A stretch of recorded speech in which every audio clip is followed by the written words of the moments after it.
السلام علیکم۔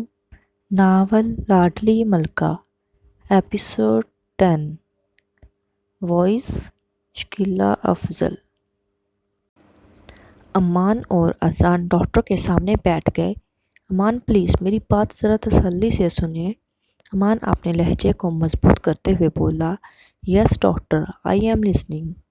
نائل کے سر پر کافی گہری چوٹ لگی ہے، اس کا خون بھی کافی بہہ چکا ہے، ہمیں اس کا جلد سے جلد آپریشن کرنا ہوگا، اور میں آپ کو کوئی جھوٹی تسلی نہیں دوں گا۔ آپ کے بیٹے کے بچنے کے چانسز نہ کے برابر ہیں، اب اس کا بچنا کسی معجزے سے کم نہیں۔ ڈاکٹر پلیز کوئی تو راستہ ہوگا، میں اپنے بیٹے کو ملک سے باہر لے جاؤں گا یا باہر سے کوئی اچھا ڈاکٹر ارینج کر دوں گا۔ امان اپنے آنسو کو ضبط کرتے ہوئے بولا، مسٹر امان، یہ شہر کا سب سے بڑا ہسپتال ہے اور یہاں ایک سے ایک قابل ڈاکٹر ہیں۔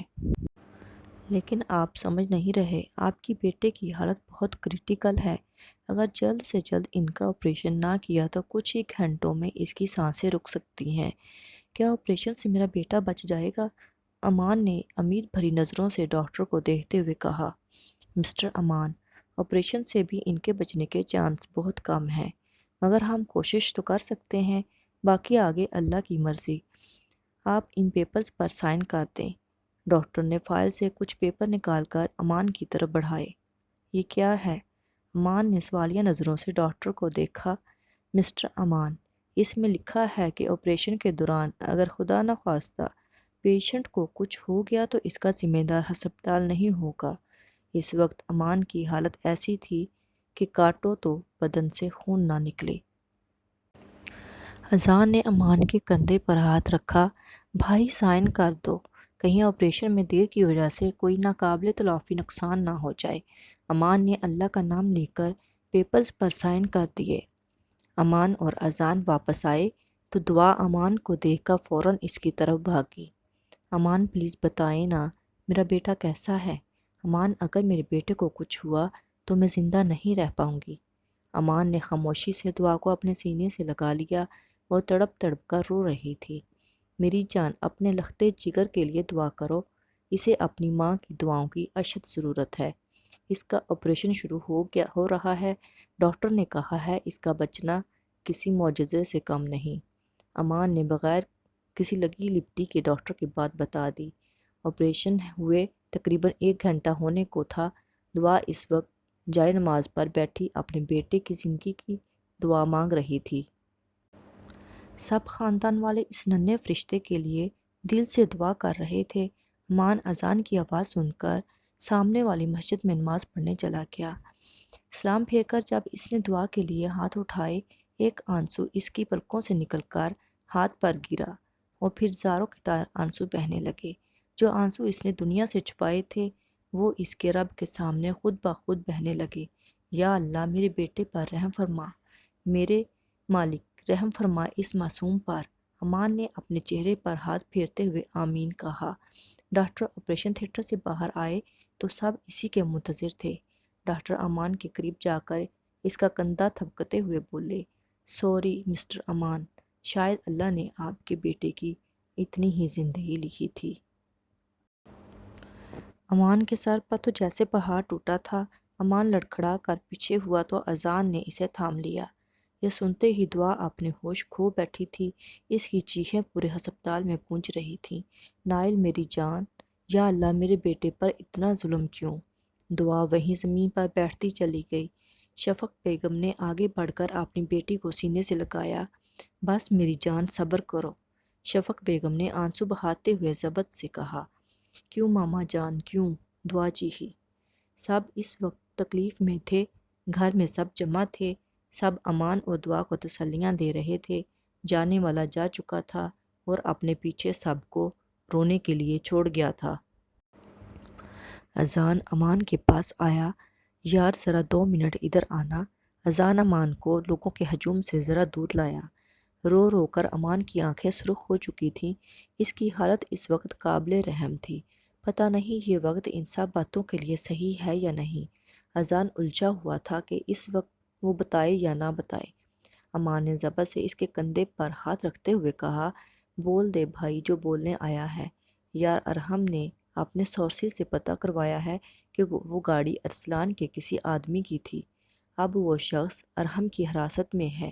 امان کی آنکھوں میں خون اتر آیا۔ اس نے ضبط سے اپنے دونوں ہاتھوں کی مٹھیاں بھینچ لیں۔ اذان میرے بیٹے کی قبر کی مٹی خشک ہونے سے پہلے مجھے اس شخص کی بربادی چاہیے۔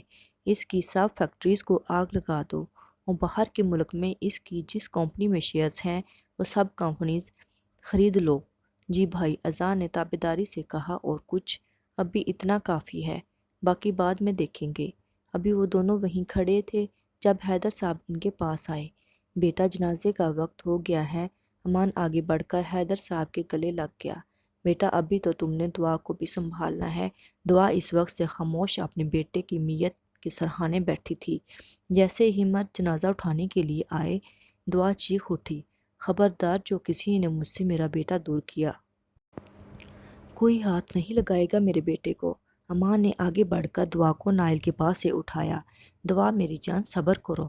اس سے پہلے امان آگے کچھ بولتا، دعا چیخ اٹھی، کیا سب نے ایک ہی رٹ لگا رکھی، صبر کرو صبر کرو۔ میرا بیٹا تھا وہ، میرے جسم کا حصہ جس نے میری آنکھوں کے سامنے دم توڑا۔ کیسے صبر کروں میں؟ ہاں کوئی بتائے، میں کیسے صبر کروں؟ ساری زندگی تو صبر کیا، اب اللہ نے مجھ سے میرا کلیجے کا ٹکڑا چھین لیا۔ دعا امان کا گریبان پکڑ کر چیخی، اس بدذات نے ہی قتل کیا نا میرے بیٹے کا؟ بتائیں امان مجھے۔ امان نے اپنی نظریں جھکا لیں۔ میں نے بولا تھا اس درندے سے دشمنی مول نہ لیں، نہ مول لیں اس سے دشمنی، یا ایک بار میں اس کا قتل کر دیں۔ کیوں نہیں کیا اس کا قتل؟ دعا کی چیخو پکار پورے گھر میں گونج رہی تھی۔ اس گھر کی دیواریں بھی اس کے غم پر ماتم کر رہی تھیں۔ اللہ غارت کرے انسان کو، خدا کرے بد سے بدتر موت ملے اسے۔ ایک تڑپتی ہوئی ماں کی بد دعا ہے تمہیں ارسلان علی خان۔ دعا پوری جان لگا کر چیخی اور امان کی باہوں میں جھول گئی۔ امان نے دعا کو وہی صوفے پر لٹا دیا اور حیدر صاحب کی طرف مڑ کر بولا، جنازہ اٹھائیں۔ امان کی آنکھیں بالکل خشک ہو گئی تھیں اور پھر فضا میں آواز گونجی، کلمہ شہادت۔ امان میر، تمہاری ہمت کیسے ہوئی میرے گھر میں قدم رکھنے کی؟ ارسلان صاحب امان کو حال میں داخل ہوتا دیکھ کر غصے سے دہاڑے۔ امان ان کے قریب آتے ہوئے بولا، ماموں جان ایسی بھی کیا ناراضگی کہ آپ اپنے اکلوتے بھانجے کو بٹھا کر چائے پانی بھی نہیں پوچھ رہے؟ امان اپنے چہرے پر فاتحانہ مسکراہٹ سجا کر بولا۔ ارسلان صاحب غصے سے لال پیلے ہوئے جا رہے تھے اور امان ان کی حالت سے محفوظ ہو رہا تھا۔ امان ارسلان صاحب کے بالکل سامنے والے صوفے پر ٹانگ پہ ٹانگ چڑھا کر بیٹھ گیا۔ ماموں قسم ہے بہت افسوس ہوا یہ جان کر کہ آپ کا تو سارا کاروبار ہی ٹھپ ہو گیا۔ چت چت چت۔ امان نے ڈرامائی انداز میں اپنا سر ہاتھوں کے پیالے میں گرا لیا۔ امان اٹھ کر ارسلان صاحب کے قریب آیا اور ان کا فرضی کالر جھاڑتے ہوئے بولا، ماموں جان اس نازک صورتحال میں آپ نے بہت صبر سے کام لینا ہے۔ اگر کسی بھی قسم کی مدد کی ضرورت ہو تو آپ کا بھانجا ابھی زندہ ہے، امان میر۔ ارسلان صاحب امان کا کالر دبوچتے ہوئے چلائے، ارسلان علی خان اپنی اوقات مت بھولو۔ امان ارسلان صاحب کو ایک جھٹکے سے پیچھے دھکا دیتے ہوئے ان سے بھی بلند آواز میں چلایا،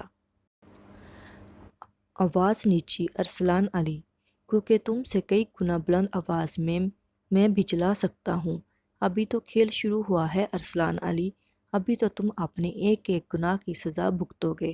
امان نے ارسلان کو اپنی شہادت کی انگلی دکھا کر تنبیہ کی، جسٹ ویٹ اینڈ واچ۔ بے غیرت انسان، اپنے ان بڑوں کی لڑائی میں تم نے میرے معصوم بیٹے کو گھسیٹ کر اچھا نہیں کیا۔ اب تو تم اپنی قبر کھودنا شروع کر دو۔ ارسلان علی خان، یقین مانو میں تو تمہاری لاش کو قبر کی مٹی تک نصیب نہیں ہونے دوں گا۔ امان ابھی جانے کے لیے مڑا ہی تھا جب پیچھے سے کسی نے پکارنے پر روکا۔ شمشاد بیگم لاٹھی کے سہارے سے چلتی ہوئی آ رہی تھیں۔ امان نے آگے بڑھ کر انہیں سہارا دیا۔ نانی جان کیسی ہیں آپ؟ امان نے نانی جان کو صوفے پر بٹھاتے ہوئے پوچھا۔ بس بچے، اللہ نے نہ جانے اور کون سا برا دن دکھانے کے لیے زندہ رکھا ہوا ہے۔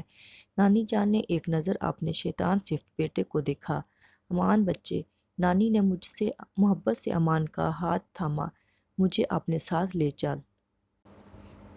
میں مزید اس جہنم میں نہیں رہ سکتی۔ نہ جانے وہ کون سی منحوس گھڑی تھی جب میں نے اس شیطان کو جنا تھا۔ ارسلان صاحب حال سے جا چکے تھے۔ نانی جان، میرا گھر بھی آپ ہی کا گھر ہے، آپ جب چاہیں وہاں آ جائیں۔ بچے، کیا میں ابھی تمہارے ساتھ چل سکتی ہوں؟ نانی جان نے آس سے پوچھا۔ جی بالکل نانی جان، مگر کیا آپ کا بیٹا آپ کو جانے کی اجازت دے دے گا؟ ارے بچے، اس بات کی اجازت اس کا بس چلے تو اس بڑھیا کو کچرے کے ڈبے میں پھینک آئے۔ نانی جان نے اپنی آنکھوں کی نمی صاف کرتے ہوئے بولا۔ امان نانی جان کو سہارا دے کر گھر کے اندر لایا۔ ہال میں داخل ہوتے ہی نانی جان کی نظر سامنے صوفے پر بیٹھی عورت پر پڑی۔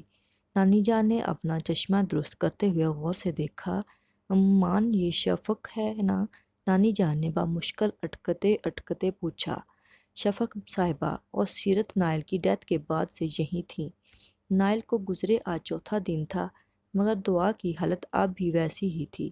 آخر وہ ماں تھی اور اس نے اپنے بیٹے کو اپنی آنکھوں کے سامنے مرتے دیکھا تھا۔ دنیا کی کون سی ماں یہ برداشت کر سکتی ہے کہ کوئی اس کے لختے جگر کو اس کی آنکھوں کے سامنے موت کے گھاٹ اتار دے؟ نانی جان کی آواز پر شفق بیگم نے دعا سے نظر ہٹا کر ان کی طرف دیکھا۔ کیا کچھ اس وقت ان کی آنکھوں کے سامنے نہیں گھوما تھا؟ تو ویورز، یہ تھی میری آج کی ویڈیو۔